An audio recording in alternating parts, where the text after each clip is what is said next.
सबसे पहले मैंने ऑलिव ऑयल डाला 2 चम्मच खाने के, 1 चम्मच का बड़ा खाने का, और उसके अंदर मैंने प्याज को चॉपर में चला के डाल दिया था। और उसके बाद जनाब आली उसके अंदर टमाटर को मैंने भून के उसके छिलका उतारा और उसके क्यूब बना के उसको डाल दिया, ताकि छिलका गलता नहीं है और टमाटर अगर छिलका आए तो मुँह में मज़ा ख़राब करता है, इसलिए वो कर दिया। अब ये इसके अंदर मैंने ये थोड़ा सा बारबेक्यू मसाला डाल दिया है, आप कोई भी बारबेक्यू मसाला डाल सकते हैं, मैंने डाल दिया बारबेक्यू मसाला।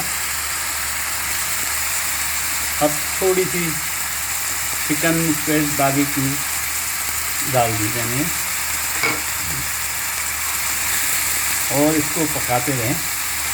ये गल गए हैं, ये देखिए गल गए हैं और ये हमारी चीज़ें तकरीबन तैयार हो गई हैं। मैंने थोड़ी सी बंद गोभी जिसे कहते हैं इसको चॉपर में चला लिया, ये बंद गोभी है और दूसरी शिमला मिर्च है, ये दोनों चीज़ें मैं इसमें डाल रहा हूँ और इनको मैं भूनते जाता हूँ,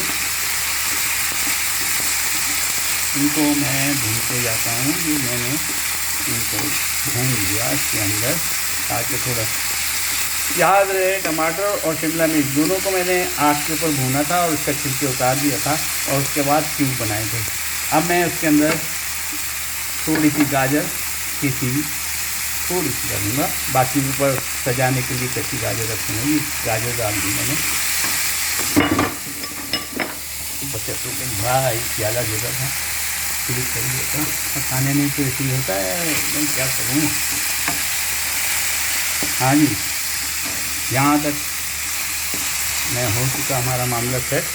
अल्हम्दुलिल्लाह थोड़ा सा पानी डालेंगे ताकि